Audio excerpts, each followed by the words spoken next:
Jail में जो बंद है वो अपनी मर्जी का मालिक तो है ही नहीं, और इसीलिए स्वतंत्रता की कीमत है। मैं भी इंसान हूँ, मुझे भी चीजें अच्छी बुरी लगती रहती थी बीच बीच में।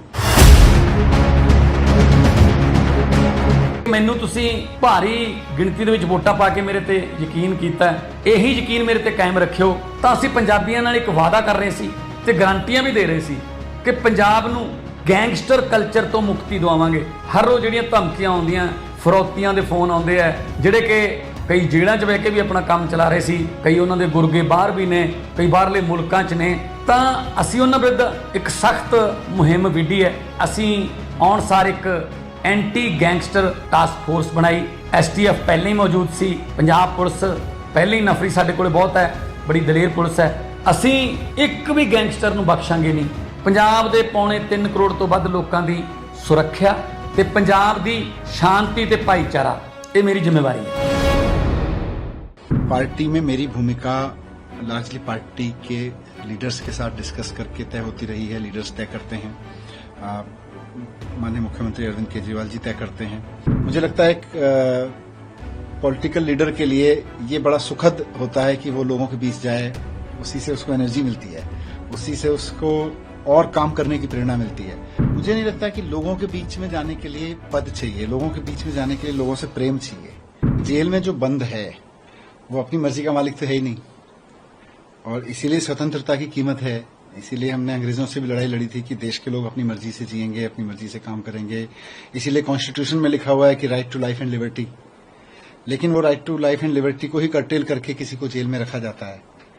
कम से कम जब तक वो अंडर ट्रायल है, जब तक उसके ऊपर कोई आरोप सिद्ध नहीं हुए हैं, केवल आरोप लगाने के आधार पर जब रखा जाता है, तो निश्चित रूप से जो भी अपनी मर्जी का मालिक नहीं है, संविधान के हिसाब से वो आजाद तो है ही नहीं, और जैसे ही संविधान के हिसाब से उस व्यक्ति को बेल मिलती है वो आजाद होता है।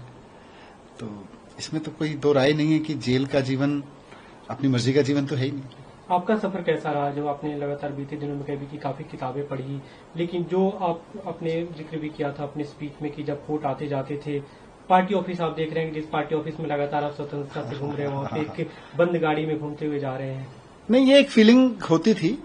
निश्चित रूप से एक इंसान के मन में 24 घंटे में हजारों तरह के भाव आते हैं, हजारों तरह के विचार आते हैं।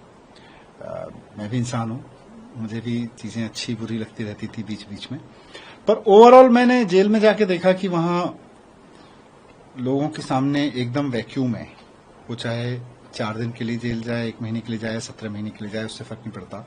जब आदमी जेल जाता है तो उसके सामने एक वैक्यूम है कि अब वो क्या करे।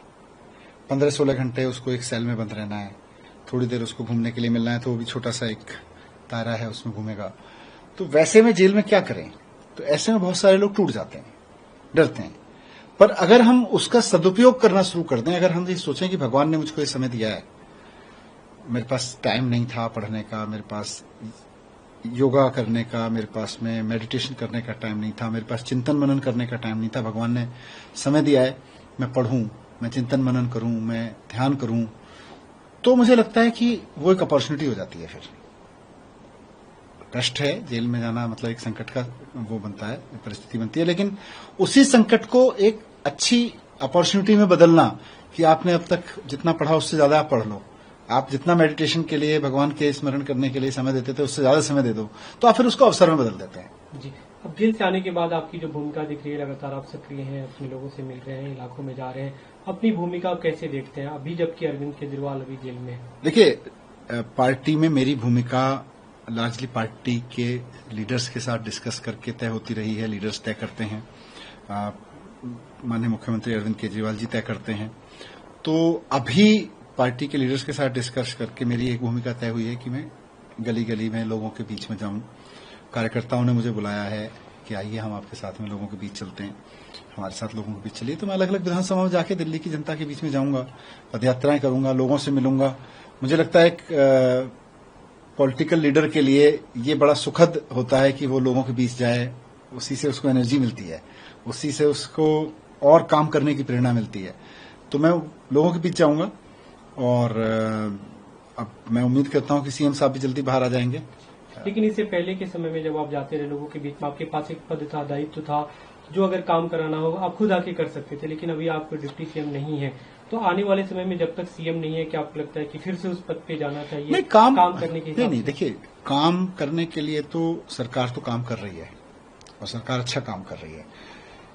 मुझे नहीं लगता कि लोगों के बीच में जाने के लिए पद चाहिए, लोगों के बीच में जाने के लिए लोगों से प्रेम चाहिए।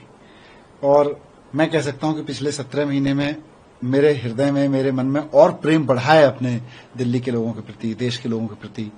तो लोगों के बीच में जाने के लिए तो केवल और केवल प्रेम का रिश्ता चाहिए। कोई पद के रिश्ते से लोग नहीं मिलते, प्रेम के रिश्ते से मिलते हैं, और वो प्रेम है और वो बढ़ा है।